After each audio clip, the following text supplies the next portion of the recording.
ఎప్పుడు బీరకాయతో కూరలు చేసి బోర్ కొడితే ఇలా ఒకసారి పచ్చడి ట్రై చేయండి, చాలా బాగుంటుంది. దీనికోసం ఒక ప్యాన్ పెట్టుకొని 1 స్పూన్ ధనియాలు, 1/2 స్పూన్ జీలకర్రని దోరగా వేయించి తీసి పక్కన పెట్టుకోండి.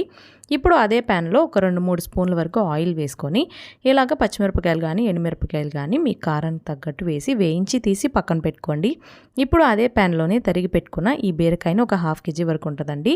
ఈ ముక్కల్ని అలాగే ఒక 1/4 కేజీ టమాటా ముక్కలను కూడా వేసుకొని ఉప్పు పసుపు వేసి మూత పెట్టి పూర్తిగా కాకుండా కొంచెం నీరు ఉన్నప్పుడు ఇలాగ చింతపండును వేసి ఒక 5 నిమిషాలు మగ్గించుకున్న తర్వాత తీసి చల్లారటానికి పక్కన పెట్టుకోండి. ఇప్పుడు ఒక మిక్సీ జార్ తీసుకొని వేయించుకున్న ధనియాలు, జీలకర్ర, పచ్చిమిరపకాయలు వేసుకొని ఇలాగ కోర్స్గా గ్రైండ్ చేసుకున్నాక మగ్గించుకున్న బీరకాయ, టమాటా కూడా వేసి ఇలాగ గ్రైండ్ చేసుకొని పక్కన పెట్టుకోండి. కొంచెం బరగ్గా గ్రైండ్ చేసుకోండి. ఇప్పుడు ఈ పచ్చడిని తాలింపు కోసం ప్యాన్ పెట్టి ఆయిల్ వేసి హీట్ అయిన తర్వాత తాలింపు దినుసులో ఎండుమిరపకాయలు, కరివేపాకు వేసి వేగిన తర్వాత ఈ పచ్చడిని వేసి 1 నిమిషం ఇలా సాట్ చేస్తే సూపర్ టేస్టీగా ఉండే బీరకాయ రోటి పచ్చడి రెడీ. నచ్చితే సబ్స్క్రైబ్ చేసుకోండి.